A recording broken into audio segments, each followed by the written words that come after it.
Hi friends, మీకు ఈ video నచ్చితే లైక్ చేయండి, సబ్స్క్రైబ్ చేయండి.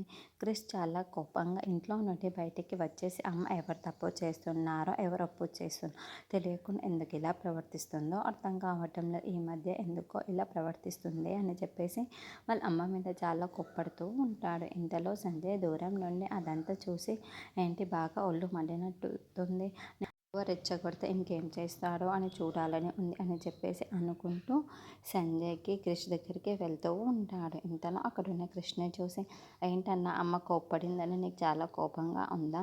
నీ కోపాన్ని తగ్గించే మందు నా దగ్గర ఉంది అని చెప్పేసి ఒక మందు బాటిల్ని చూపిస్తూ ఉంటాడు. అది చూడగానే అక్కడున్న క్రిష్ ఆ మందు బాటిల్ని తీసుకొని అమాంతంగా పైకి ఎత్తేస్తూ ఉంటాడు. ఇంతలో అక్కడున్న సంజయ్, అన్నయ్య ఏం చేస్తున్నావు నువ్వు అని చెప్పేసి అంటూ ఉంటాడు.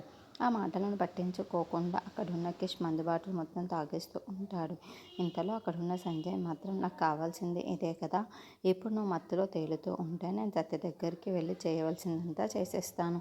అప్పుడు నిన్ను ఆ సత్యం ఇంట్లో నుండి బయటికి గెంటేస్తారు కదా అని చెప్పేసి అనుకుంటూ సత్య దగ్గరికి వెళ్ళి మిస్బిహేవియర్ చేస్తూ ఉంటాడు. ఇంతలో అక్కడున్న క్రిష్ సత్య దగ్గరికి వస్తూ ఉంటాడు. ఇంతలో అక్కడున్న సంజయ్ని చూసి ఒక్కసారిగా షాక్ అయిపోతూ ఉంటాడు. ఇంతలో అక్కడున్న క్రిష్కి చాలా కోపం వచ్చేసి, సంజయ్ ఏం చేస్తున్నావురా నువ్వు అని చెప్పేసి సంజయ్ దగ్గరికి చాలా కోపంగా వెళ్ళి అక్కడున్న సంజయ్ కొట్టడానికి ట్రై చేస్తూ ఉంటాడు.